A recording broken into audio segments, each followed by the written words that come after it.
Welcome to SportsBeat KC, the Kansas City Star's daily sports podcast. It's Wednesday, October 5th, and I'm Blair Kirchhoff. Another big college football weekend is approaching. They're all big when the teams are playing well, and that's the case in our corner of the world. We discuss Kansas with beat writer Gary Bedore. The Jayhawks are basking in the national spotlight, undefeated, ranked, ESPN's GameDay coming to town for the game against TCU. All great stuff for Kansas. Missouri's coming off its second straight heartbreaking loss, this one to top-ranked Georgia. The Tigers have played great defense the past couple weeks, and you'll hear from head coach Eli Drinkwitz from his meeting with reporters this week. And Kansas State and Iowa State prepare for Farmageddon in Ames. Love that nickname. Beat writer Kellis Robinett breaks down the game in which the Wildcats will continue to lean on quarterback Adrian Martinez and running back Deuce Vaughn as they go up against a desperate Cyclones team that has lost 2 straight. Okay, let's get started. Gary Bedore covers KU for the Star and the Wichita Eagle, and you're still covering an undefeated football team. It's almost unfathomable to think about that, but not only are they undefeated, here comes ESPN's GameDay. Never been to Kansas, and they have been to a KU home game, however. Maybe you were there in 2007 when they played Missouri at Arrowhead. Oh, yeah. The GameDay crew was there, and it was Kansas's home game, but it was not on, obviously not on the campus. So this is the first time on campus. Do we know where they're going to set up yet? KU announced on a tweet last night, it'll be on Campanile Hill.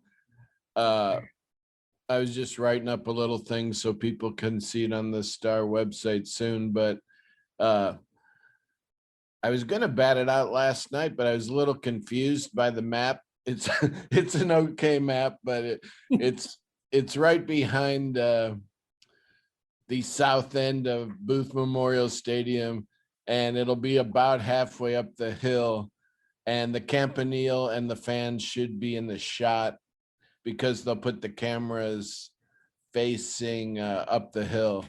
So okay. That's pretty much KU's most historic spot on campus, so that'll work out well for everybody, I'm sure. Yeah, and there's a little bit of a logistic problem with the game against TCU starting at 11 a.m. What are the students? Usually these things have, they're packed with the students, right? They get all the energy from the students, but the game day lasts until 11 a.m. Central Time.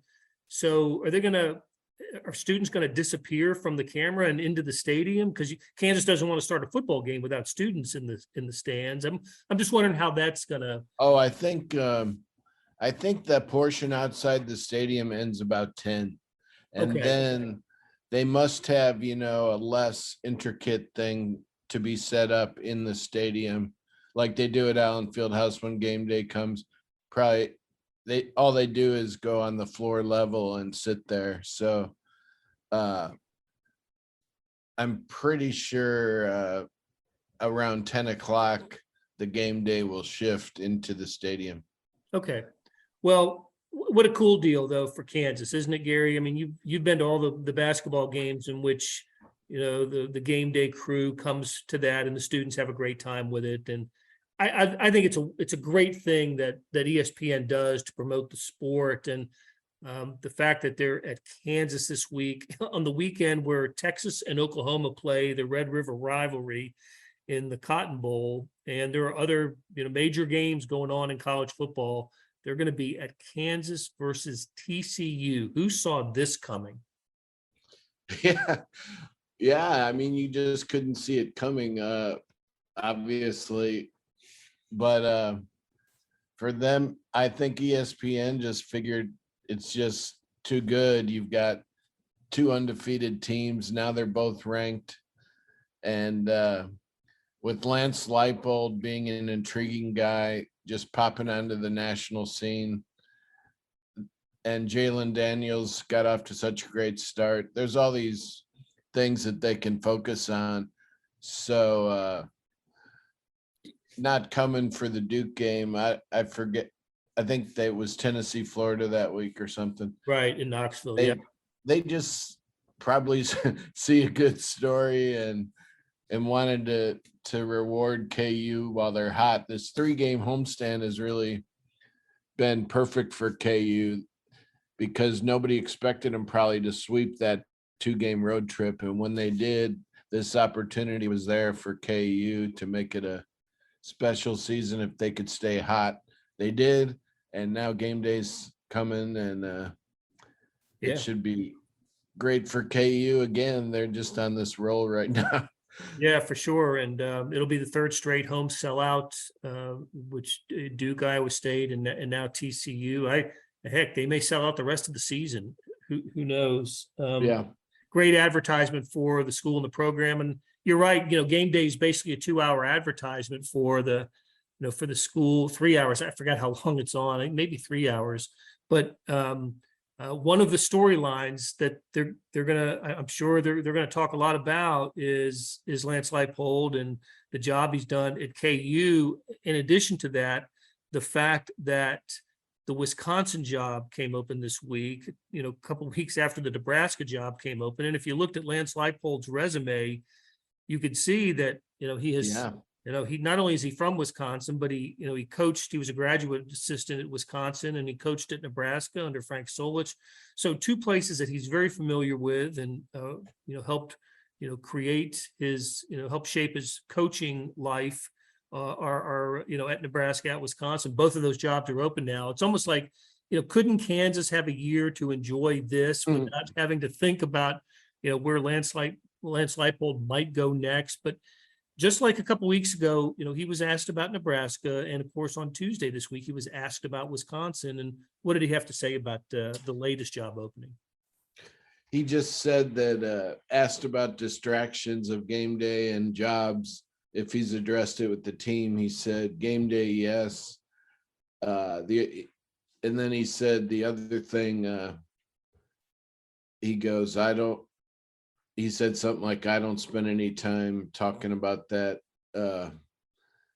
And he did not address that with him. And he just repeated that I'm happy here. We're happy here. And we don't have any plans on leaving or something like that. Right. Basically what he said 2 weeks ago, right? Yeah. He just said that again. And he said game day wouldn't be a big distraction because it's so early. The game is at 11 and they'll just get off the bus and do what they normally do. They won't have any, probably nobody will be there live for game day, I wouldn't think. But the job thing, Wisconsin, is a natural. I mean, the guy is from Wisconsin. He was born there. He coached at Whitewater, won all these titles there. And he's got to have this fond love for the big institution in the state because he worked there too, I believe. He did. Yeah, he was a grad assistant under but Barry Alvarez. The thing about Wisconsin job, the whole thing is that Jim, is it pronounced Leonard? Because it's spelled different. Their interim coach is beloved there. I know a lot of people, since I'm from Chicago, that are Badger fans, and I was asking them to tell the truth about this, and they said, no, we love this guy. So, and there was some speculation the assistant coach Leonard stayed and turned down some other jobs because he might be kind of like the coach in waiting if Paul Chryst ever left. So is this guy, the interim, going to be on trial the rest of the season? If he does, is there actually going to be him trying to prove that he is the man to replace the former coach? Because if it does open up, you would think Leipold has to be 1 or 2 or number 1 on their list. I don't know anything about their AD or anything, but it's such a natural that poor KU. I mean, we don't know Lance yet, really, and it could be a slam dunk for him for all we know. Yeah. Dream job opens up. But I do think if you read and look into this a little more, that their interim coach is more than a slight possibility, especially if Wisconsin gets it together. And I was talking to some people there who don't think their football team is going to have much of a season at all. And that would mean, will they rush negotiations with Lance? Will they try to do it during the season? Will this story get weird? I doubt it. You would think they would interfere with but college athletics is zany. 3 jobs, Nebraska, Colorado, and Wisconsin are already open. It's a new world, like Leipold said this week at his presser, but I don't know. Yeah, Maybe the KU fans should just enjoy what's going on. And if Lance ends up at his in-state school, what can you do if you're KU except trust your new AD who's had a good start at KU, getting Bill Self a lifetime contract, although that happened right before Goff got here. But just enjoy this. And if a guy goes to his dream school, there's really nothing you can do about it. And you couldn't blame him either. I don't think. It'd be sad for Kansas fans who are, like you said, enjoying this season, but you couldn't blame Lance if that is his dream job, to go there and be the head coach. But it's interesting what you said about the interim. I didn't realize that. So yeah, that is also something to keep an eye on, and Kansas fans should continue to watch the Badgers and see if they can turn it around a little bit and have a little success and make the interim a more attractive candidate for the job. Hey, Gary, let's talk briefly about Daniel Hinshaw. The Jayhawks got a tough break with his injury. He's not going to play against the Horned Frogs on Saturday. What are KU's options at running back? Well, Devin Neal is the primary guy still, and having a good year. Yep. Now you've got Sevian Morrison, the transfer from Nebraska, who had a nice kick return in the last game, but real fast. And it should be interesting because you would think he'll get a lot of carries now and see what he's got. But like a lot of these portal guys, the word on him was that he had a great camp. So, and he's carried the ball a little bit, and he's really fast, like I said. Then you got other possibilities. Torrey Loughlin is on the running back charts. He's done okay whenever he's come in. And you've lost Highshaw in the deep running back position, but like Leipold said, we've always said this is one of our deepest positions. So let's show it, Leipold said, and they probably still should be okay because Devin Neal has not been overused at all. He's carried the ball, but he'll now get some more carries, and let's see what Morrison does and Torrey Loughlin. And if I'm going brain dead, I might have forgot one other back. If I did, sorry.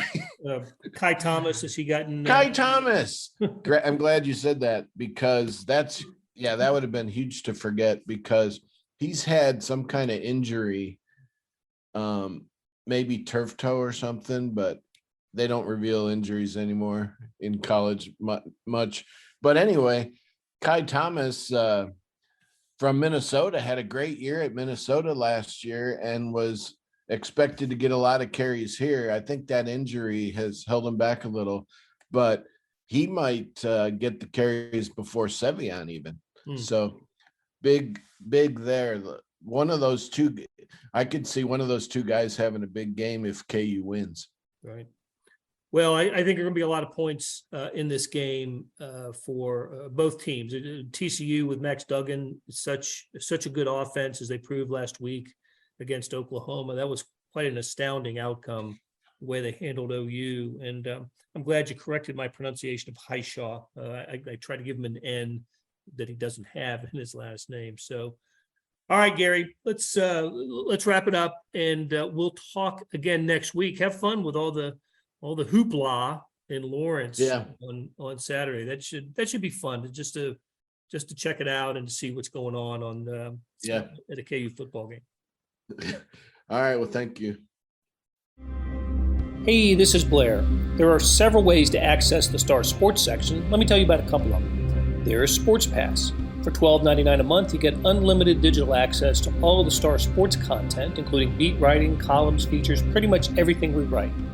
The deal renews monthly until you tell us to cancel.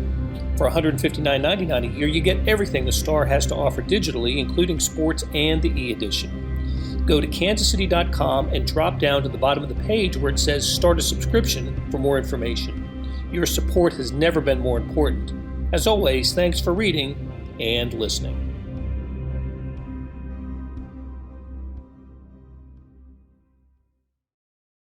Missouri is a few plays away from having an outstanding season and being undefeated instead of winless in SEC play. It's progress, Tigers coach Eli Drinkwitz says, and he's right. Playing top-ranked Georgia to the final minute and coming off a how-did-it-happen loss at Auburn is moving in the right direction. Here are some other thoughts from the Mizzou coach from his meeting with reporters this week as the Tigers prepare to play at Florida. It's easy to look at the obstacles or say I've been doing this for so long but it's not working. It's kind of like going on a diet, I mean, just because you've done it right for 15 days and you don't get the results you want, you got to stick with it. Same thing with working out. Same thing with building a program and finding ways to win. You got to stick with the process, recreate the process every week. And I'm proud of not only our players but our coaches not being so attached to the outcomes that they can't emotionally reinvest themselves each week in the process. And I thought last week that's something that we absolutely did. We reinvested in the process and gave ourselves an opportunity. But this week doesn't care what last week did. This week cares about what this week's going to do. After you had time to go back and look at the tape from last week, offensively, what did you see that you kind of liked that maybe you want to build on this week? Anything encouraging there? Yeah, I mean, I thought there was a lot of things encouraging going against that defense. Scored 22 points. I thought we were able to run the football effectively. We, created some explosive plays down the field, threw the ball down the field. But ultimately, we had too many drives that came up empty as far as touchdowns in the red zone and obviously critical penalties and critical situations, and we've got to improve in third downs. But, I thought there was a lot of things that were good from that game. Having bounced back last week, like you said, coming off such a tough game, is it easier to do this week, harder to do, no different, having to do it the second week in a row? We'll find out. I don't know. We'll find out. It's going to be up to the coaching staff to be resilient and the players to be resilient. And again, not attach themselves to the outcome, but attach themselves to the process. And we know what it takes and what it looks like in order to play that way. And you got to recharge yourself emotionally, and you got to figure out how to dig deep. And the only thing guaranteed in the game is a win and a loss. So that's the only outcome that's going to matter, and you got to reinvest yourself knowing that either one of those is an option. So, Eli, having coached against Napier in the Sun Belt, is there much carryover in what he does and what his teams are about when you watch him? Yeah, fundamentally sound, control the lines of scrimmage, don't beat themselves, tactically very sound. Obviously, Coach Napier is very aggressive in fourth downs. He's been that way for a long time. I think there's a lot of similarities in what they do scheme-wise. Obviously, when we were at Appalachian State, Dave Roberts was the defensive coordinator, but Coach Tony was on the staff. So I think there's some familiarity and consistency there. Coach, what was the key to the fast start against Georgia as opposed to the starts you guys had against Kansas State and Auburn? I think defensively we came out and stopped them. 3 plays, created field position for us offensively. In those 2 games, both drives, they were 12, 14-play drives that led to touchdowns. So, and in both games, against K-State, we scored first. But, I think that's probably a lot of it, coming out and getting a stop early. creating field position, which is what you try to do in the middle eight, and or what we try to do is create an opportunity for us to double up possessions. Obviously, I think we ended up tying the middle eight this past weekend, but yeah. Eli, you mentioned critical penalties a few times there. Mm-hmm. When you go into training today and for the next few days, do you have, at this point in the season, do you have to readjust the way you teach some of those things, or do you keep going with the same process? Yeah, I mean, flinching on a cadence is discipline, and we've had the conversation. Is there something inflection-wise that we're doing? But that's got to get corrected. And then penalties as far as holding and illegal hands to the face. I mean, that's got to be better technique. There was a lot of optimism about Tyron Hopper over the summer coming into the season, but has he exceeded maybe even what expectations you had coming into the year? Last year he had 14 tackles against us, 4 TFLs and a sack, so I think that was the expectation every game. He's a great young man. I'm so proud of him on our football team. He's really battling. He's playing a lot of plays really fast, does what we ask him to do. So he's displaying what we believed he had in him, and yeah. I was going to say, to piggyback off other things about Little Hop, when did you know that the guy who played y'all last year, who had that big game with Fordham, when did you know he's going to do that for us every game this season? Oh, I don't know if I knew he was going to do it every game, but I saw him in spring and thought we got a pretty good player on our hands. And there, here's the deal: he's a competitor. He prepares the right way. And I think he really trusts his teammates. I think the defensive line in front of him is playing really well. And he's able to play downhill. I think Coach Smith's done a really good job coaching him. I think Coach Baker's put him in a really good scheme fit. So I think it's a combination of a lot of things. And it starts with him being a guy who works really hard and having been blessed with a lot of talent. Kellis Robinett covers Kansas State, and it is one of my favorite games of the year, Farmageddon, at this year at Ames.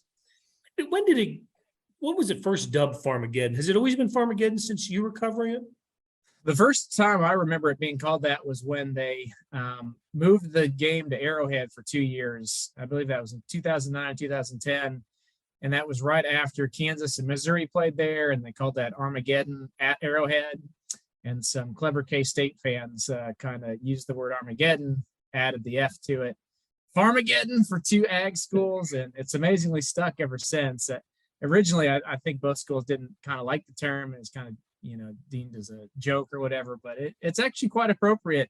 And this week, it's been funny on Twitter. You got, if you look, a bunch of Iowa State people have been throwing corn emojis on all their tweets, and K-State fans have been throwing wheat on all their tweets. So I like it. We just need to get some kind of tractor trophy or something to be rewarded after the game, and then we can totally complete the nickname. I like it. I like that idea. That would look. You know what? Schools like this should embrace their agricultural heritage and mission. So look, yeah. The fact that it has remained the nickname, I think, is it's appropriate. And look, if one of these years like this week in Lawrence, game day comes for a K-State Iowa State game, I think that would be the national embrace of Farmageddon. So, for the game itself, it should be a good one. Contrasting styles, and it's funny when we talk about Iowa State and what happened last week. They played the game that they can win, a defensive-minded game, but they didn't win it with Kansas. Poor freshman kicker misses 3 field goals, including a 37-yarder really late in the game that would have sent it, would have tied the game. But this is a absolute defensive-oriented team for Matt Campbell, and we've seen what Kansas State's strengths are on both sides of the ball. But on offense, what a two-headed monster with Adrian Martinez and Deuce Vaughn. It's be difficult to expect another for them to match the production this week that we saw last week against Texas Tech. Well, I mean, it's really been 2 weeks in a row now that they've just been running all over people. Yeah. Here's a stat for you. Before now, Kansas State had never had 200-yard rushers in back-to-back games, or at least the same two.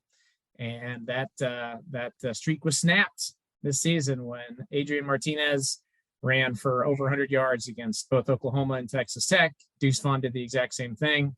Last week was the most impressive. Both of them hit 170 on the ground, which is extremely hard to do. I thought it was appropriate. There was one play in the fourth quarter, I think it was, where Adrian Martinez broke free for a 69-yard run, where just as it happened, as fate would have it, he ran one way, Deuce Vaughn ran another.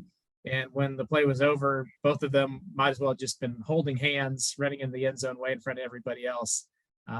It was kind of the picture perfect ending to a game there. They totally ran over Texas Tech. And it's interesting because that's not something they really did in the first 3 games. And I think that's why they lost to Tulane. They were holding back for whatever reason, their best offensive weapon to make defenses account for 2 runners instead of 1. But now that they're doing that, the offense looks a lot like it did when Colin Klein was quarterback, when he was running QB power, when Al Roberson and Darren Sproles were here and they were, running in 2 different directions. It just puts a lot of pressure on defenses, especially when you go up against a team that's not very good at stopping the run. It's very effective. That's one thing that'll be interesting this week because Iowa State is good at stuffing the run. And you just saw what they did against Jalen Daniels in Kansas. So it makes you think this week maybe they might need to throw just a smidge, but we'll see. Yeah, 9 yards, I think, rushing for Jalen Daniels, who had been over 100 in some games earlier this year. So it is a very good Iowa State defense. We saw that with their second game when they beat Iowa 10-7. And what about the idea of Iowa State being a desperate team? We acknowledge they are well coached. Matt Campbell has done a fantastic job in Ames. Well, now you've got a well-coached team that is 0-2 in Big 12 play, didn't expect to be 0-2, and still has championship aspirations and bowl hopes and all that. Can that play a factor in a game like this? I think it definitely can. That's one of the first things I thought about with this game is that a lot of times when you've got a desperate team, especially at home, that makes them a dangerous team. And that's what Iowa State is here. It's not like they're a bad team. A lot of people want to write them off because they're 0-2 in the Big 12. They just lost to Kansas. But they started 3-0. Their 2 losses in Big 12 play were both by single digits. They played Baylor tough. They just didn't quite have enough offense to win that one. They played Kansas tough. They just didn't have enough special teams to win that one. So now that they're coming back home in a situation where they really need to win this game to get back on track, like you said, if they could win this game, then you're still looking at 4-2 start, pretty decent bowl game opportunities, a lot left to play for. 3-3, kind of totally different situation.